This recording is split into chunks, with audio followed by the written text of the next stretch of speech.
You know what? Let's be blunt. Death is there, lurking, waiting, like that awkward friend we all know is going to show up sooner or later. And no, it's not something you can avoid. It's a fact, not a rumor. So why do we keep acting like it's not going to happen? Why are we so afraid of death? What are you so worried about? Huh?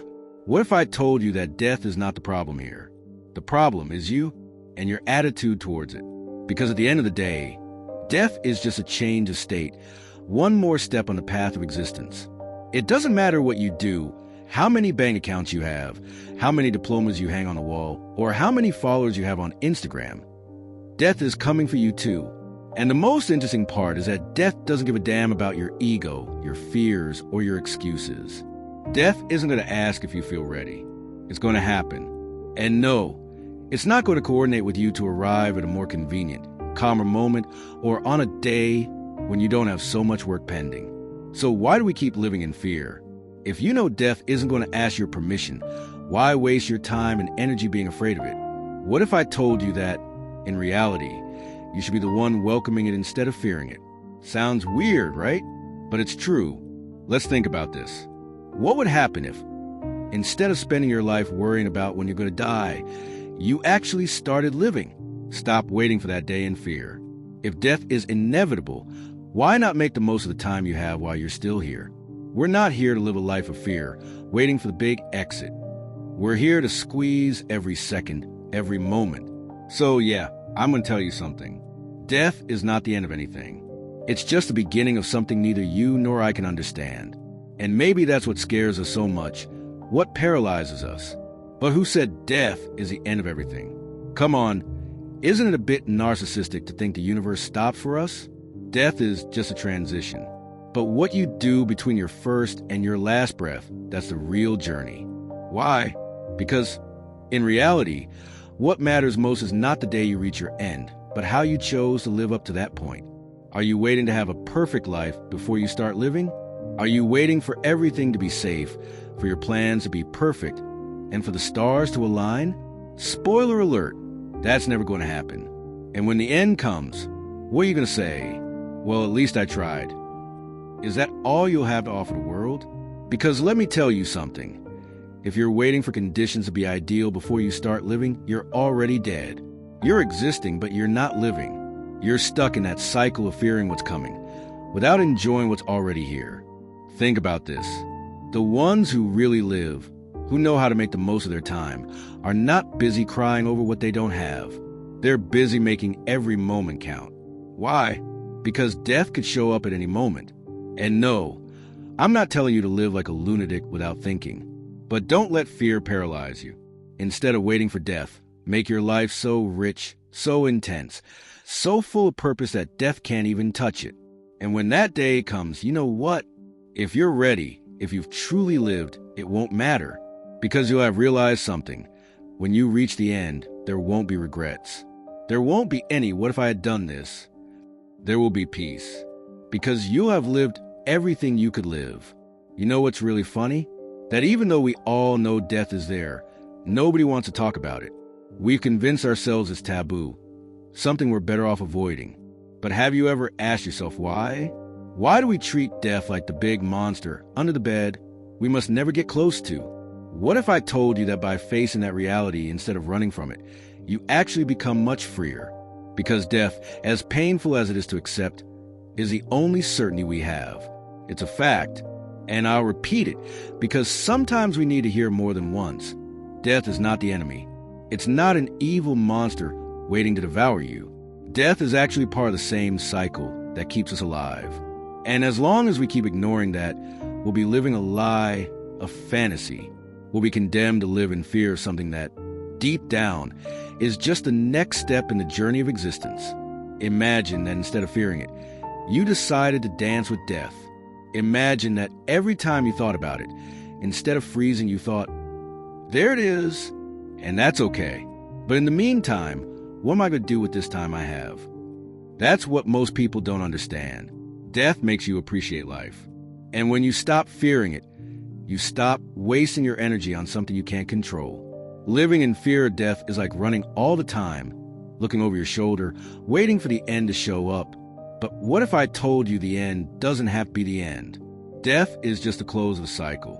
And what you do before that moment is the only thing that really counts. And here comes what you probably don't want to hear, but you need to. We're so obsessed with death that we forget to live. We live as if death were the only real and tangible thing that exists.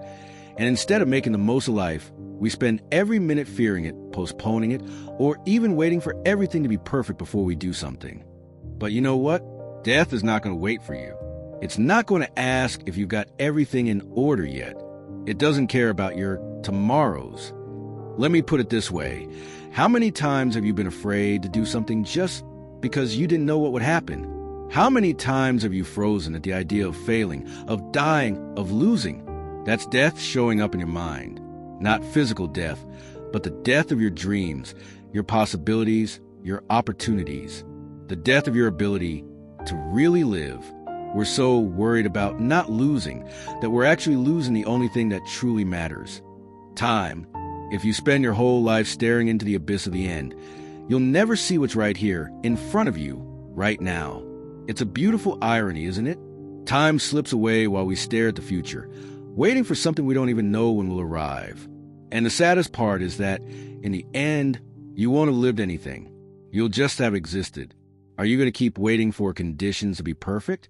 Are you going to keep living as if everything has to be under control? Life is not about controlling the future. It's about making the most of the present, about living now while you can.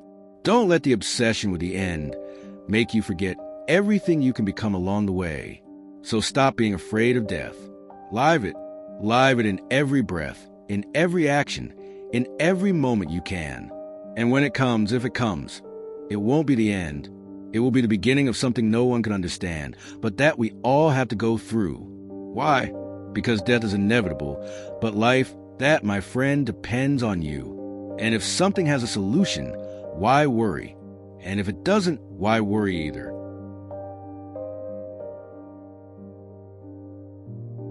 Let's move on to a topic related to that, the striking reality of loss. Losing someone. We'll talk about it, we'll fear it, but no one is ever truly prepared to face it. The death of a loved one is not something that can be captured in words. The pain you feel in that moment is so visceral that it feels endless. It's as if the ground disappears beneath your feet and you find yourself rooting in an abyss. You feel like everything in your life is suddenly loaded with a weight you can't possibly carry.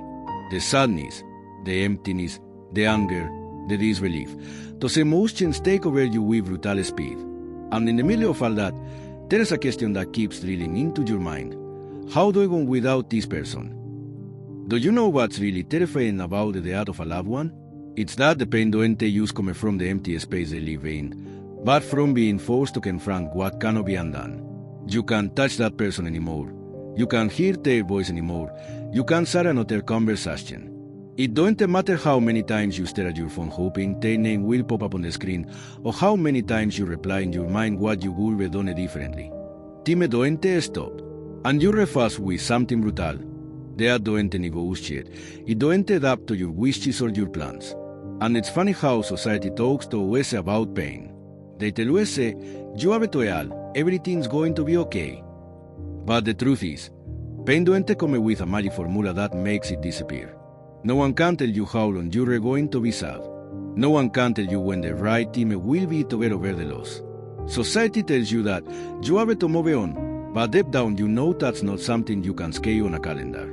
Pain don't get fixed just because others decide it's solved. You live it, you go through it, you feel it, and each one of us lives it in a unique way. But the worst thing isn't the pain itself. The worst thing is what people say to you. Time heals everything, life goes on. And yes, life does go on, but the pain stops. And what they don't tell you is that, in reality, that pain has a function, a purpose, even if you can't see it in the moment. Sadness is the price we pay for having loved deeply. Pain don't appear just because you lost someone, but because what you share with that person was so meaningful that their absence leaves a space you can't easily fill. Pain, in its rawest form, is not a sentence. It's a reminder that something valuable existed. Because what hurts is not the act itself. It's the separation. And deep down, that's what makes us human. People often try to dodge that pain. They run from it, push it away. But that rejection don't make it disappear. It only delays it, hides it, buries it under layers of distraction. But there is a trick. You can't avoid it. And if you don't face it, you get stuck in the same negative energy that keeps dragging you further and further into the dark. Now, what people don't tell you is that pain don't have to be your prison. It don't have to be your death sentence, the way you were being taught to see it. On the contrary, that pain has the power to transform you. And I'm telling you this from the heart. Because even if it's hard to imagine it right now, the pain you feel today can become a springboard into a new version of yourself. Do you know why pain is so powerful? Because if you accept it instead of running from it, pain teaches you something nothing else in life can, the fragility of existence. It connects you with the fact that life is not something you can take for granted. And in that realization is where real growth begins. Because now, more than ever, you have the chance to decide. Are you going to let that emptiness consume you, or are you going to use it as energy to build something new? The pain of losing a loved one is the beginning of a new understanding of yourself. Even if you don't see it at first, this pain, as devastating as it is showing you how strong you really are. Because it's easy to like when everything is going well, but what truly defines your character is how you face your darkest moments. And I assure you, if you choose not to stay trapped in the tragedy, if you decide to give your life a new purpose, you will discover strengths within yourself that you never imagined you had. So, what do you do with that pain? Do you hold it and see it and let it rot there like an eternal emotional burden? Or do you choose to transform it? Because that's the key. Pain is just the teacher telling you, it's time to change. People have this bad habit of thinking that if they feel pain, they're falling. But you know what? Not feeling pain, not allowing yourself to live that pain, that could be the failure. Because life, in all its beauty and its misery, is full of moments of loss. And whether we like it or not, those moments of pain, those moments of death, are a part of the process. They're not the end, they're just one more step along the way. So how do you transform the pain? First, by accepting that you don't have to understand everything. You don't have to give a meaning to everything that happens, because a meaning, in many cases, is built over time. The key is not to find the perfect explanation behind the loss, but to learn how to move forward no matter how broken you feel inside. But the most beautiful thing about all of this, the thing that can truly give a meaning to the whole grieving process, is this: the legacy of those who are no longer here. Those weevils never fully disappear. They might no longer be here physically, but they are in everything we stirred, in everything we learned, in everything we now are thanks to them. Legacy is not measured in moments, or in words, or in objects. It's measured in the impact they had on your life, in the way they shaped you, in how they helped you become the person you are today. And when you understand that, you realize that what you lost hasn't vanished. It's with you in every step you take. It's in the way you love, in the way you forgive, in your ability to love in the middle of sadness. And that don't go away. That's us. And there is a big truth. It don't matter what you think about the art or how it makes you feel. Life itself don't end with the art. Life goes on. And if you have the courage to accept that, if you are brave enough to look into the abyss and say, you're not going to beat me, then there is nothing in this world that can stop you. The art is inevitable. Nobody doubts that. But the suffering, the despair, the feeling of being stuck, that part depends on you. And even though life might rip away what you love the most, what it cannot take from you is your ability to continue, to reinvent yourself, to keep moving. So what do we do with all this? Do we stay trapped in pain? Do we drown in the emptiness and sadness, convinced that los defines our entire lives?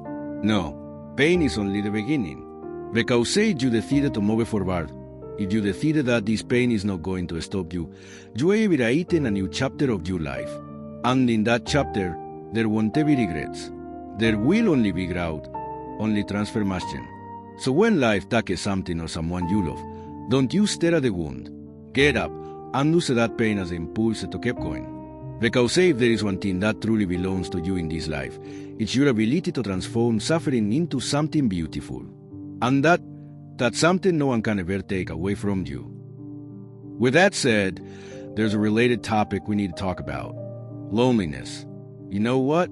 Loneliness is one of the biggest taboos in our society. We all fear it. We avoid it.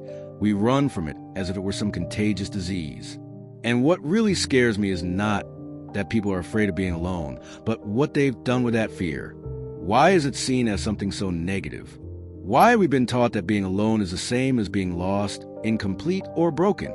Because, in reality, loneliness is not the problem. The problem is how we've interpreted it. We live in a world where being with someone is sold as a solution to all our problems. You have to be in a relationship. You have to have friends. You have to do everything with people. But what happens when you don't have that? What happens when you're left alone? When everyone leaves? The system tells you there's something wrong with you. But let me tell you something. Loneliness is not the enemy. The enemy is the meaning we've attached to it. We've been sold this idea that being alone is the worst thing that can happen to you. But why? Because they tell you that without someone next to you, you're nobody. That if you don't have someone by your side, something is missing. But let me be clear, loneliness is not a void. It's a space. A space for you to get to know yourself, to grow, to truly be you. And I don't mean the cliche phrase, learn to be with yourself. No, I'm talking about something deeper. We live in a society that pushes you to fill that space, to stuff it with things, with people, with noise. And what really happens is that when you don't have any of that, you're left face to face with yourself. And that's where the fear kicks in, right? Fear of what you might find in that emptiness. Fear of what you might discover about yourself. But the truth is, if you're afraid of loneliness, it's because you don't know yourself well enough. And if you don't know yourself, how can you really live? Let's go deeper. Why are we so afraid of loneliness? Why does simply sitting in silence make us feel uncomfortable, insecure, even sad? The answer is simple. Loneliness forces you to confront yourself. It forces you to be alone with your thoughts, your emotions, your being. And for many people, that's the scariest thing. They'd rather drown in noise and constant distraction, because in silence they feel vulnerable. But here's the truth. Loneliness is an opportunity to know yourself better, to discover things about yourself you never imagined. Did you know that some of the most successful, most creative people are those who've learned to be alone? Don't get me wrong. It's not about rejecting other people's company. It's about learning to live fully in your own company. Because if you can't stand being alone with yourself, how are you going to be truly okay with others? What really scares us about loneliness is not the state of being alone, but the fear that comes from the idea that we're not enough. Loneliness puts us in front of the belief that we are not complete without someone else, without a partner, without a social circle. And that's what we need to question. The fear of being alone is directly tied to our inability to accept ourselves as we are. Think about this. Why can't we feel comfortable in our own presence? Why do we feel like we need other people's validation to feel complete? Loneliness should be the chance to affirm that we are fine just as we are, that we are enough. Because if you can't be happy being alone, how are you going to be happy when you're with someone? The most important relationship you will ever have in your life is the one you have with yourself. Loneliness has an incredible power. It's in loneliness where the brightest ideas appear, the deepest reflections, the most authentic connections with yourself. And I'm not talking about the kind of loneliness where you're physically alone, but surrounded by mental noise and distractions. I mean that deep loneliness that forces you to look inward and ask yourself, who am I really? You'd be surprised by what you can discover about yourself when you truly let loneliness do its work. Did you know that some of the most creative people, artists, writers, thinkers, have spent long periods of time alone? Why? Because in loneliness they meet their true essence. They face life, and in doing so, they reinvent themselves. That's the power of loneliness. It gives you the freedom to grow, to discover new sides of yourself, to free yourself from the expectations and opinions of others. There's also something nobody really explains to you. Being alone is not the same as feeling lonely. You can be surrounded by people, with your phone blowing up with notifications, and still feel more alone than ever. And the opposite is also true. You can be physically alone at home, with no one texting you, and feel at peace accompanied by yourself. Real loneliness doesn't have so much to do with how many people are around you, but with how much emptiness there is inside. Feeling lonely is not being able to stand yourself, not understanding yourself, not respecting yourself. Being alone, on the other hand, can be a conscious choice, almost an act of rebellion in a world that constantly tells you that you have to be available to everyone.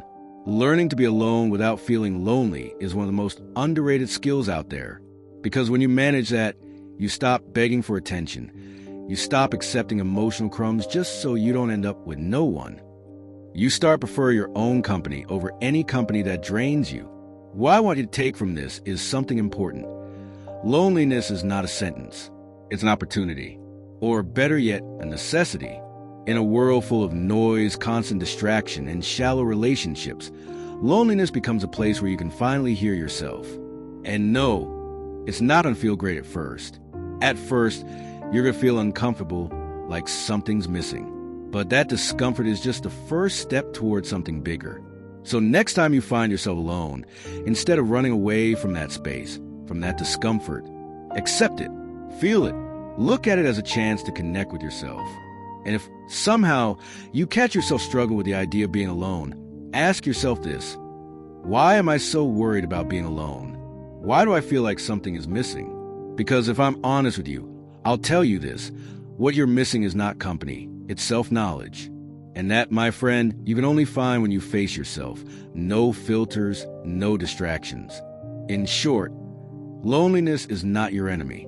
It's your ally. It's the opportunity life gives you to find yourself, to grow, to be more you. Don't let yourself be fooled by the idea that being alone means being lost. On the contrary, it's the first step to finally finding yourself. Loneliness doesn't define you. What you decide to do with it does. So the next time you feel lonely, instead of complaining about it, ask yourself, what can I learn from this space? The answer might be more powerful than you think.